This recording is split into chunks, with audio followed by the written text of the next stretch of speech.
Chaque jour, Charles et Carole vous présentent la leçon de l'école du sabbat.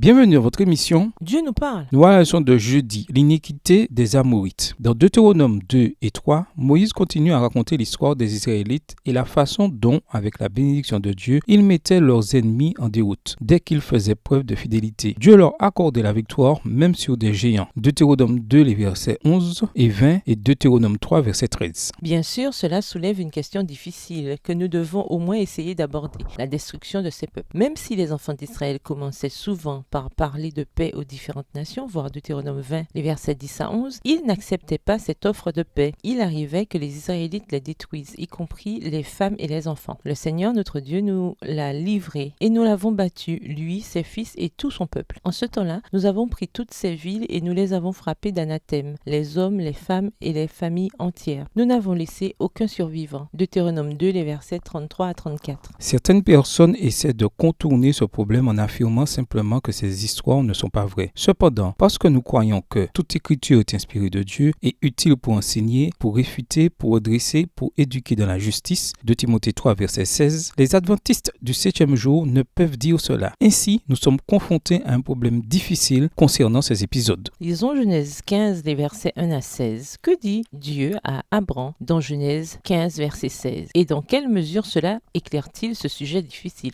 Genèse 15, versets 1 à 16. Après ces événements, la parole de l'Éternel fut adressée à Abraham dans une vision, et il dit: Abraham, ne crains point, je suis ton bouclier et ta récompense sera très grande. Abraham répondit: Seigneur Éternel, que me donneras-tu? Je m'en vais sans enfant, et l'héritier de ma maison, c'est Eliezer de Damas. Et Abraham dit: Voici, tu ne m'as pas donné de postérité, et celui qui est né dans ma maison sera mon héritier. Alors la parole de l'Éternel lui fut adressée ainsi: Ce n'est pas lui qui sera ton héritier, mais c'est celui qui sortira de tes entrailles qui sera ton héritier. Et après l'avoir conduit dehors, il dit: Regarde vers le ciel et compte les étoiles, si tu peux les compter. Et il lui dit: Telle sera ta postérité. Verset 6. Abraham eut confiance en l'Éternel qui le lui imputa à justice. L'Éternel lui dit encore: Je suis l'Éternel qui t'ai fait sortir d'Ur en Chaldée pour te donner en possession ce pays. Abraham répondit: Seigneur Éternel, à quoi connaîtrai-je que je le posséderai? Et l'Éternel lui dit: Prends une génisse de 3 ans, une chèvre de 3 ans, un bélier de 3 ans, une tourterelle et une jeune colombe. Abraham prit tous ces animaux, les coupa par le milieu et mit chaque morceau l'un vis-à-vis de l'autre. Mais il ne partagea point les oiseaux. Les oiseaux de proie s'abattirent sur les cadavres et Abraham les chassa. Verset 12. Au coucher du soleil, un profond sommeil tomba sur Abraham, et voici une frayeur et une grande obscurité vinrent l'assaillir. Et l'Éternel dit à Abraham: Sache que tes descendants seront étrangers dans un pays qui ne sera point à eux. Ils y seront asservis et on les opprimera pendant 400 ans. Mais je jugerai la nation à laquelle ils seront asservis, et ils sortiront ensuite avec de grandes richesses. Toi, tu iras en paix vers tes pères, tu seras enterré après une heureuse vieillesse. À la 4e génération, ils reviendront ici, car l'iniquité des Amoréens n'est pas encore à son comble. Il ne fait aucun doute que bon nombre de ces nations païennes étaient extrêmement brutales et cruelles, et qu'elles auraient pu, à juste titre, devoir faire face à la colère et au châtiment de Dieu bien avant. Certes, Dieu a patiemment attendu qu'elles changent, ce qui ne s'est pas produit, mais cela ne change rien au fait que tout le monde, y compris des enfants, a été tué de façon violente. Bien sûr, il est probable que beaucoup plus d'enfants encore aient été tués lors du déluge. Le fait est que nous disposons de peu d'informations sur le contexte de ces tragiques événements. Ainsi, nous devons simplement accepter cette dure réalité et faire confiance à la volonté de Dieu qui s'est révélée de tant d'autres façons. Avoir la foi n'est pas seulement aimer Dieu lors d'une journée ensoleillée, dans une belle forêt remplie de chants d'oiseaux au printemps. Il s'agit aussi de lui faire confiance, même si nous ne comprenons pas tout. Lisons 1 Corinthiens 10, versets 1 à 4 et Jean 14, verset 9. Comment ces versets et bien d'autres nous aident-ils à apprendre à faire confiance à l'amour, à la justice et à la bonté de Dieu, même lorsque nous voyons des choses qui semblent difficilement conciliables avec cette compréhension que nous avons de lui? 1 Corinthiens 10, versets 1 à 4. Frères, je ne veux pas que vous ignoriez que nos pères ont tous été sous la nuée, qu'ils ont tous passé au travers de la mer, qu'ils ont tous été baptisés en Moïse dans la nuée et dans la mer, qu'ils ont tous mangé le même aliment spirituel et qu'ils ont tous bu le même breuvage spirituel, car ils buvaient à un rocher spirituel qui les suivait, et ce rocher était Christ. 6. Jean 14, verset 9. Jésus lui dit, « Il y a si longtemps que je suis avec vous, et tu ne m'as pas connu, Philippe ?